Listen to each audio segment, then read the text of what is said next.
Bom, dando continuidade às propriedades químicas do solo, nós vamos para o nosso último vídeo, onde a gente vai tratar sobre a acidez do solo. Então, esse também é um tema bastante importante, porque a acidez do solo ela é um problema recorrente nos solos brasileiros, e, além disso, em muitos locais, em vários sistemas de manejo, a acidez do solo ela é um limitante bastante importante da produtividade das culturas florestais, das culturas agrícolas, porque ela limita o crescimento radicular das plantas.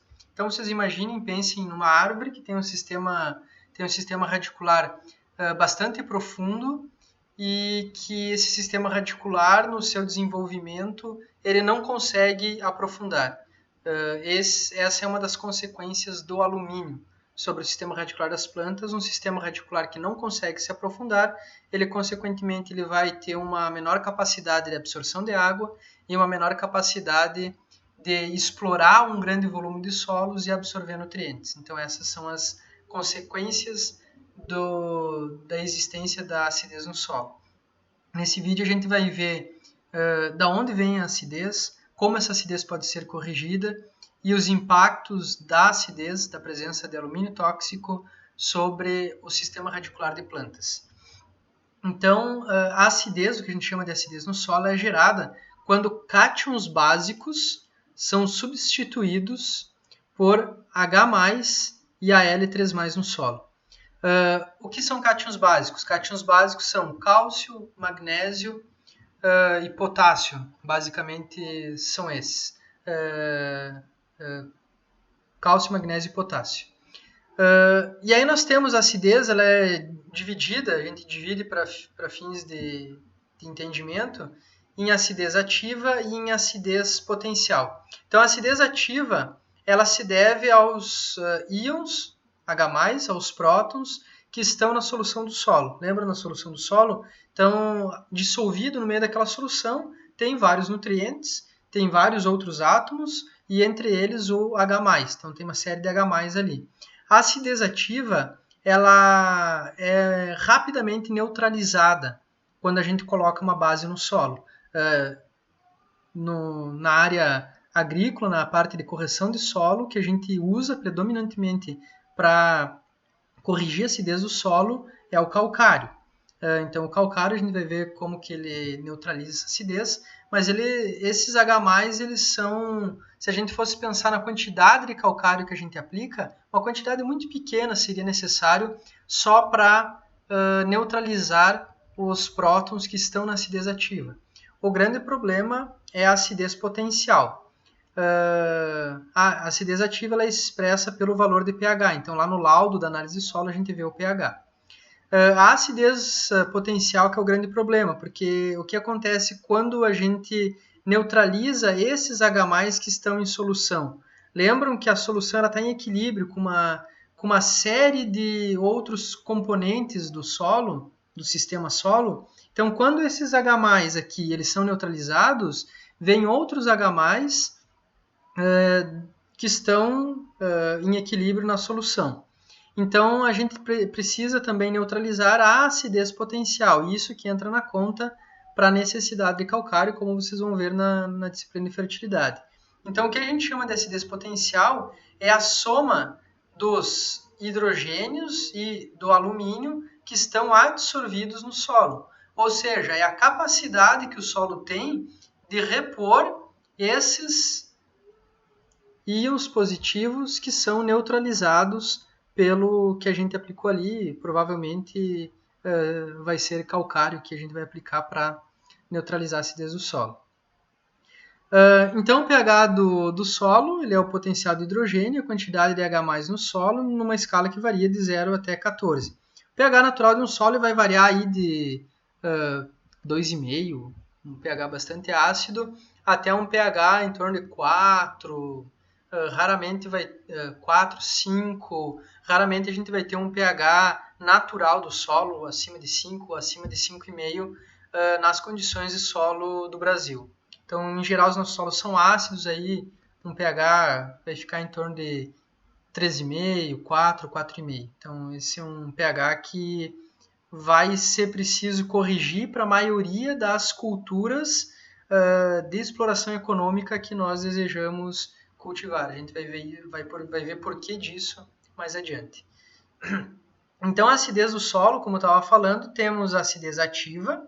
Então, aqui, não sei se vocês conseguem enxergar no slide, mas aqui tem uma barreira que divide a fase líquida, que é a solução do solo, da fase sólida, que são as argilas, o humus e os óxidos. Então, aqui o que está representado nessa figura aqui basicamente é isso, é um equilíbrio químico entre a fase líquida e a fase sólida. O que acontece se eu tiro um H+ daqui, se eu neutralizo ele, vai vir um H+ daqui e vai passar para cá. Por quê? Porque eles estão em equilíbrio químico. Uma analogia que a gente faz e que facilita o entendimento é a gente trabalhar com a mesma noção de vasos comunicantes lá da física, acho que vários de vocês lembram. Onde eu tenho um vaso muito pequeno, que é a acidez ativa, que é o que eu preciso neutralizar, o que de fato eu neutralizo, quando aplico calcário, por exemplo, e a acidez potencial. Então, para tentar ilustrar tudo isso que eu estou falando, o que acontece quando eu neutralizo um H+? Seria tirar, imagine que isso aqui é água, seria eu tirar H+ de dentro desse tubo, seria eu tirar água de dentro desse tubo. O que acontece quando eu tiro água de dentro desse tubo? Obviamente que não tem como ficar em alturas diferentes, então para equilibrar essa altura, vai vir água desse tubo, passar por aqui, vai vir repor a água que estava aqui e que eu tirei e baixou um pouco esse nível aqui, então esse nível ele se ajusta para eles entrarem em equilíbrio. E eu tenho que tirar várias vezes a água daqui para eu conseguir notar que esse nível baixou um pouquinho aqui. Então, por isso que quando vocês forem fazer o cálculo de necessidade de aplicação de calcário, a quantidade que é necessário aplicar de calcário, vocês vão ver que, na verdade, o calcário está reagindo com acidez ativa. Só que como essa acidez ativa ela é restaurada ou ela é reequilibrada com acidez potencial, então tem que calcular também a quantidade de calcário necessária para dar conta da acidez potencial. Aqui alguns fatores de acidez e quantidade de calcário necessário para elevar o pH a 6 em alguns solos do Rio Grande do Sul. Então, por exemplo, aqui todos têm um pH de 4,2. Notaram isso?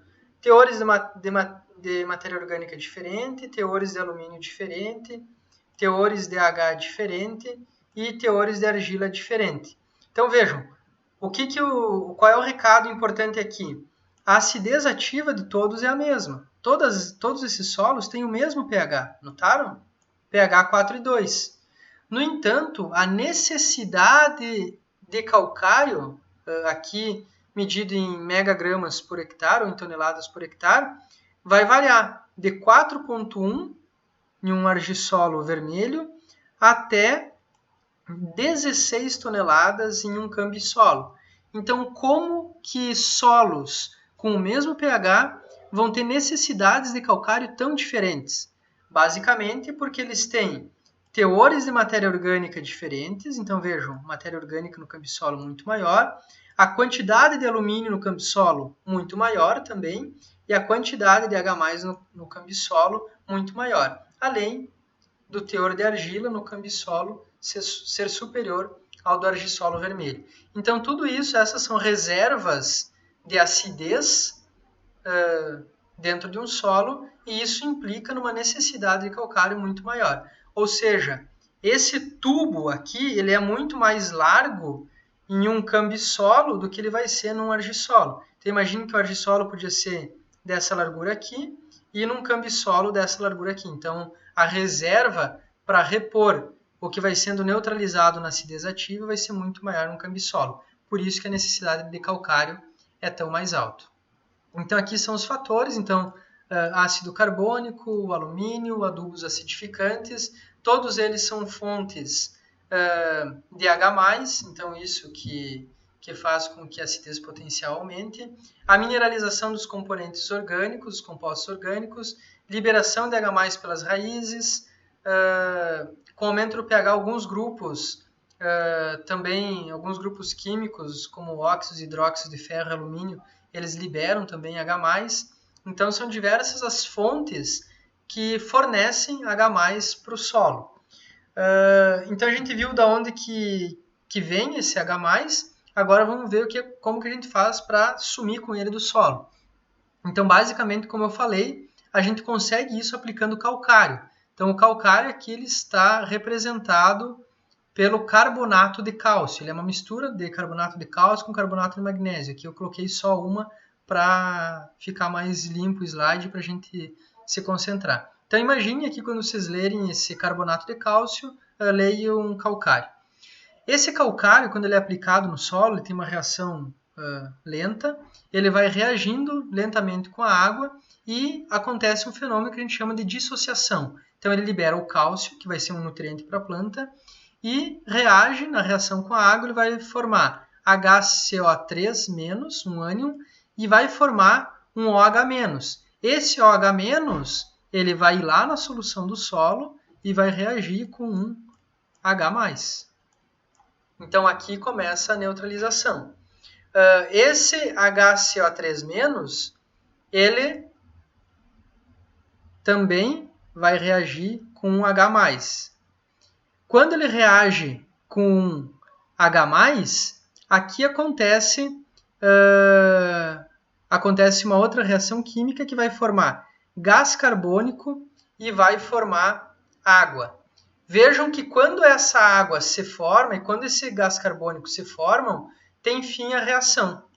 Então, essa reação que começou com a solubilização e dissociação aqui, ela tem fim aqui formando CO2 e água. Então, vejam que aqui a gente consumiu um H+. Quando a gente consumiu esse H+ aqui, nós tiramos um pouco da acidez ativa, que vai ser reposta pela acidez potencial que a gente acabou de ver. E isso vai acontecendo até que diminua muito a capacidade da acidez potencial de fornecer prótons, de fornecer cátions para acidez ativa, para a solução do solo. E também acontece outro fenômeno muito interessante. Então, aqui a gente viu uma vez acontecendo essa reação, só que ela vai acontecer muitas vezes no solo. Então, a gente vai ter uma grande quantidade de OH sendo formado. Então, imagine que quando a gente tiver isso 3 vezes, a gente vai ter 3 OH desses. Esses 3 OHs, eles vão reagir com um Al3+, que ele está presente na solução do solo, e ele passa de um estado solúvel, e que é tóxico para as plantas, para um estado insolúvel. E isso é muito interessante e é muito importante. Então, esse slide aqui eu gostaria que ficasse na cabeça de vocês para nunca mais esquecer. O que esse gráfico, que pode parecer complexo no começo, mas ele é muito simples, o que ele representa? Então, aqui no eixo Y, nós temos a concentração de alumínio em solução, e aqui nós temos no eixo X o pH do solo. Vejam que tem várias formas de alumínio aqui. E um deles, que é o alumínio 3+, tem várias outras formas, e cada forma tem uma curva que mostra o seu comportamento químico. Vamos nos concentrar nessa curva vermelha aqui. Por que nessa? Porque ela representa o alumínio tóxico, que é o alumínio 3+. Todos esses outros tipos de alumínio aqui, eles não são tóxicos para as plantas. Eles só serão tóxicos quando eles passarem para a forma de alumínio 3+.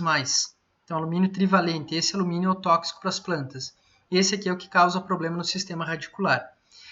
O que acontece com esse alumínio? Vejam o pH. Lembra o pH dos solos, o pH natural dos solos que eu falei dos solos brasileiros? 3,5, 4, 4,5, até 5.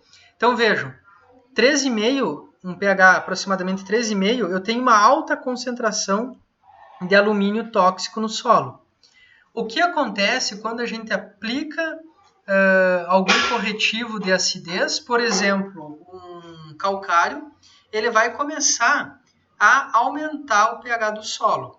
E o que acontece quando eu saio de 3,5 e venho aqui para casa dos 5,5? O pH sai de 3,5 e vem para 5,5. Vejam o que acontece com essa curva. Ela vai baixando muito rápido.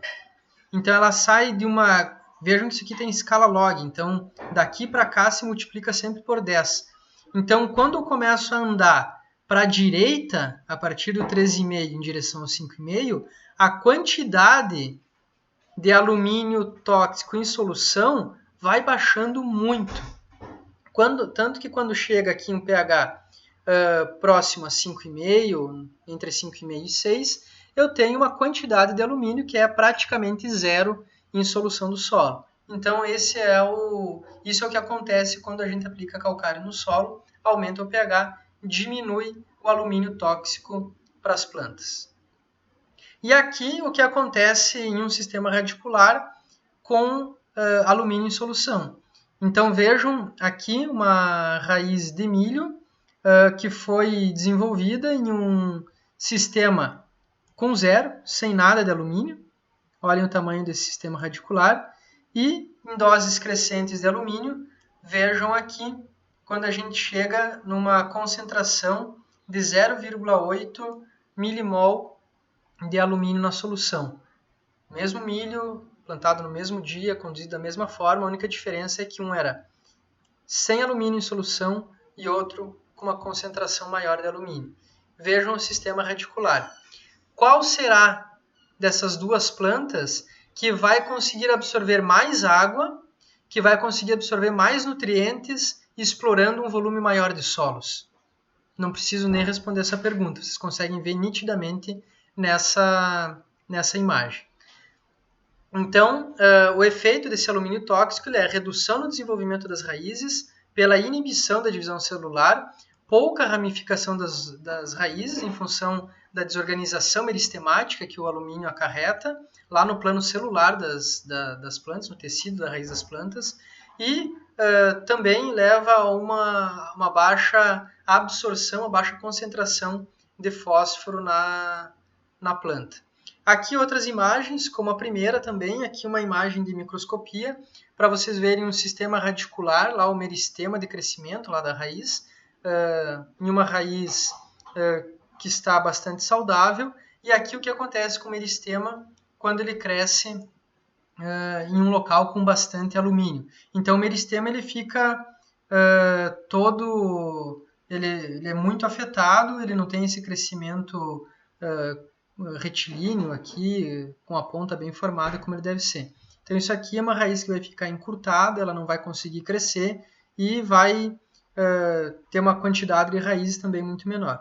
E aqui outras imagens também, comparando o crescimento com e sem calcário em diversas plantas, e aqui em raízes de milho também. Então uma quantidade sem alumínio, com alumínio, vejam, o sistema radicular, ele é um sistema radicular que é afetado e ele também, consequentemente, ele afeta o desenvolvimento de parte aérea. Então, muitas vezes, o que está acontecendo no sistema radicular, ele é percebido lá no sistema aéreo. Então, isso era o que eu tinha para falar rapidamente para vocês sobre alumínio, sobre toxidez de alumínio nas plantas, e já sabem, as dúvidas nós vamos tirar na quarta-feira. Vocês, quem puder, se conecte na quarta-feira. Não esqueçam de deixar as dúvidas de vocês, de fazer as atividades de vocês que estão lá no Moodle. Podem, se não, quem não puder participar no horário da aula do nosso vídeo online, tirar dúvidas ao vivo comigo, deixa suas dúvidas lá no fórum, no Moodle, que eu vou respondendo à medida que vocês vão perguntando ali. Outra coisa importante, não esqueçam dos textos, leiam os textos, anotem as dúvidas e a gente vai conversando ao longo dos dias. Era isso, até mais, cuidem-se.